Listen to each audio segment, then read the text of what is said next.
బలగం చిత్రంతో తెలంగాణ పల్లె జీవనాన్ని, భావోద్వేగాలను అద్భుతంగా ఆవిష్కరించి రాత్రికి రాత్రే స్టార్ డైరెక్టర్గా గుర్తింపు తెచ్చుకున్నారు వేణు ఎల్దండి.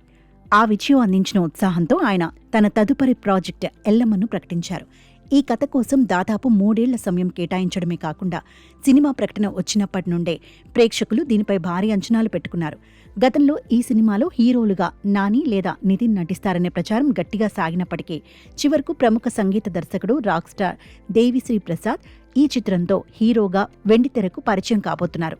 దేవిశ్రీ ప్రసాద్ నటుడిగా మారడం ఒక విశేషమైతే, వేణు దర్శకత్వంలో ఆయన తొలి అడుగు వేయడం సినిమాపై మరింత క్యూరియాసిటీని పెంచుతోంది.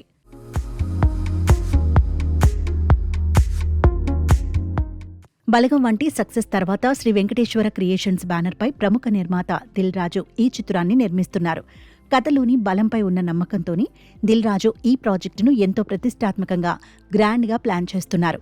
తెలుగుతో పాటు తమిళ్, హిందీ, మలయాళం, కన్నడ భాషల్లో కూడా ఈ సినిమాను విడుదల చేయాలని ప్లాన్ చేస్తున్నారట. ఎల్లమ్మ అనే టైటిల్ చూస్తుంటేనే ఇది కూడా మట్టివాసన ఉన్న మన గ్రామీణ నేపథ్యంలో సాగే కథ అని అర్థమవుతుంది.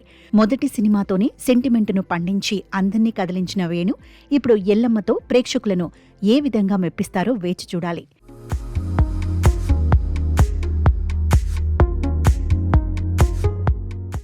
ఎల్లమ్మ నుంచి ఇప్పటికే విడుదలైన గ్లిమ్స్ సినిమాపై అంచనాలను ఒక్కసారిగా ఆకాశానికి తీసుకెళ్లింది.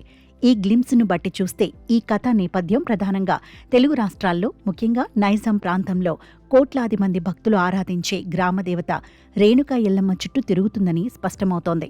దర్శకుడు వేణు ఎల్దండి సుమారు 3 ఏళ్ల పాటు శ్రమించి ఈ స్క్రిప్ట్ను ఎంతో పకడ్బందీగా సిద్ధం చేశారు. గ్రామీణ దేవత నేపథ్యానికి జానపద కళాకారుల జీవితాలను జోడించి ఈ కథను అత్యంత సహజంగా, అలాగే ఎమోషనల్గా తెరకెక్కించబోతున్నట్లు తెలుస్తోంది. ఈ సినిమాలో దేవిశ్రీ ప్రసాద్ క్యారెక్టరైజేషన్ చాలా షాకింగ్గా ఉండబోతోంది. మునుపెన్నడూ చూడని సరికొత్త కోణంలో ఆయనను వేణు చూపించబోతున్నట్లు టాక్. 2026లో విడుదల కాబోతోన్న చిత్రాల్లో ఎల్లమ్మ అత్యంత బలమైన కథాంశంతో వస్తున్న సినిమా అని సినీ వర్గాలు విశ్లేషిస్తున్నాయి. జానపద కళలు, భక్తితో పాటు సామాజిక అంశాలను మేళవించి వేణు ఈ చిత్రాన్ని ఒక అద్భుత దృశ్య కావ్యంగా తీర్చిదిద్దే పనిలో ఉన్నారు.